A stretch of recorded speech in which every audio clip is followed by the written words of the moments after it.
নমস্কাৰ সন্মানীয় বন্ধু বান্ধৱীসকল। এয়া মোৰ সন্মুখত দেখিছে এবিধ কচুৰ গছ। এইবিলাক গান কচু বুলি কয়, গান কচু বা কিছুমান ঠাইত গঞ্চনা বুলি কোৱা হয়। দেখাত এবিধ সাধাৰণ কচু, কিন্তু ইয়াৰ ঔষধি গুণ বা ইয়াৰ ব্যৱহাৰৰ দিশ বহুত বিস্তৃত। ইয়াক যদি আমি আমাৰ এইবিধে হ'ল অসমৰ থলুৱা কচু। এই অতীজৰে পৰা ইয়াক বহুত ধৰণে ব্যৱহাৰ কৰি অহা হৈছে। বিশেষকৈ নামনি অসমত যেতিয়া কেঁচুৱা জন্ম হয়, মাহেকীয়া দিন যোৱাৰ পিছত মাহেকীয়া যাবৰ দিনাখনে এই বস্তুটোৰ পৰা এটা বস্তু বনায়, জ্বলা বটা বুলি কয়। এই কচু গঞ্চনা কচুৰ ঠাৰি আৰু শুকান জলকীয়া আৰু বিভিন্ন মা মছলা দি সুন্দৰ মানে বটা বনায়, পিঠা বনায় আৰু পিচি পেলাই বনায়। আৰু সেই বটাবিধক কোৱা হয় জ্বলা বটা। এইবিধ লাগেই গঞ্চনাক, আৰু ইয়াৰ ঔষধি গুণ বহুত বেছি আছে। সেইটোৱেই আৰু ইয়াৰ আমাক অতীজৰে পৰা ইয়াৰ এবিধ মানে অসমীয়া ব্যঞ্জন আছে, অসমীয়া মানে ৰেচিপি এটা আছে।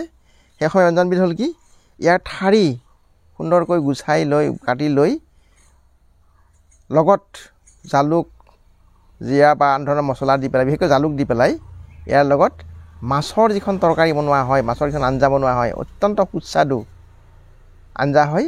আৰু এই আঞ্জাখন ঔষধি গুণ সম্পন্ন। ইয়াত বিভিন্ন ধৰণৰ ঔষধি গুণ আছে, বিভিন্ন ধৰণৰ মৌলিক উপাদানেৰে ভৰপূৰ। গতিকে এই সকলো ফালৰ পৰা আমি আৰু এইবিধ কচু আমি দেখুৱাবৰ কথা মানে আন এটা বিশেষ কাৰণ আছে। সেই কাৰণবিধ হ'ল ই লাহে লাহে বিলুপ্তিৰ পথলৈ গৈ আছে। বহুতে চিনিয়ে নাপায় গঞ্চনা বা গান কচুনো কি। এটা চামে জানে, জনা চামেটোৱে, কিন্তু এক চামে নাজানেই। এইবিধ কচুৰ নামো নাজানে আৰু দেখাও নাই। গতিকে লাহে লাহে বিলুপ্তপ্ৰায় হৈ গৈ আছে। গতিকে এনেকুৱা ধৰণৰ এবিধ অত্যন্ত ঔষধি গুণ সম্পন্ন আৰু ব্যৱহাৰযোগ্য কচুবিধ যাতে লোপ পাই নাযায়, বিলুপ্ত হৈ নাযায় আমাৰ প্ৰকৃতিৰ পৰা বা আমাৰ অসমৰ পৰা, সেইকাৰণে আমি যদি সজাগ হৈ পেলাই সকলোৱে কৰাৰ কাৰণে ব্যৱস্থা লওঁ, তেতিয়াহ'লে ই আপুনি মানে বিস্তৃতি লাভ কৰিব।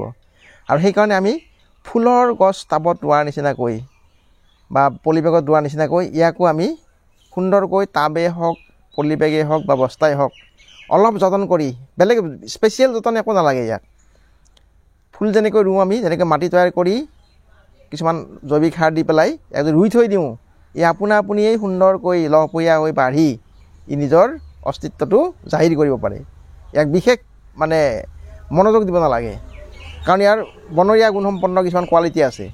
ইয়াত বেমাৰ নহয়, সাধাৰণতে খুব কম বেমাৰ হয়, আৰু অত্যধিক পানী জমা হ'লে অলপ গেলি পচি যাব বা ৰঙা পৰি যাব, কিন্তু এনে সাধাৰণতে ইয়াৰ বেমাৰ আজাৰ কম।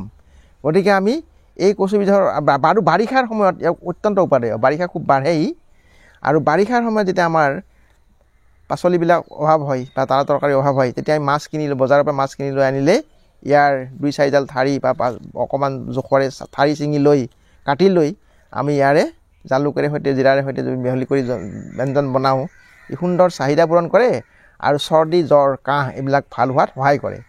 গতিকে সেইফালৰ পৰা অত্যধিক গুণসম্পন্ন।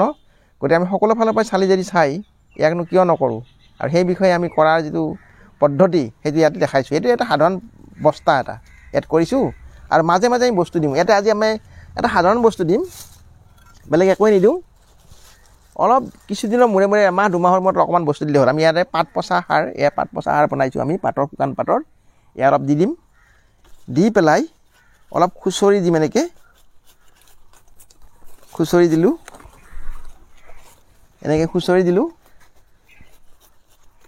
খুচৰি দি উঠি আৰু একো নিদিওঁ, কেৱল আমি এটা টনিক টাইপৰ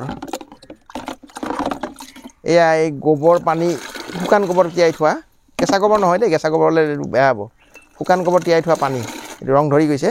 আমি এই পানীটো ইয়াত দি দিলোঁ। এইটো টনিকৰ নিচিনা কাম কৰিব ইয়াৰ। আৰু 2 মাহ, 2.5 মাহ, 3 মাহলৈকে ইয়াক একো দিব নালাগে। ই নিজে নিজে বৃদ্ধি হৈ সুন্দৰ আৰু লহপহীয়া হ'ব। গতিকে বন্ধু বান্ধৱীসকল, আমি ঘৰত যদি সকলোৱে এনেকৈ কৰোঁ, এই কচুবিধ বিলুপ্ত হ'বলৈ ধৰা কচুবিধ যেন সংৰক্ষিত হৈ থাকে, সেইটো পদক্ষেপ লোৱা হয়। গতিকে আপুনি কেনে দেখিলে, কি পালে, মন্তব্যৰে আমাক উপকৃত কৰিব বুলি আশা কৰিলোঁ। ধন্যবাদ।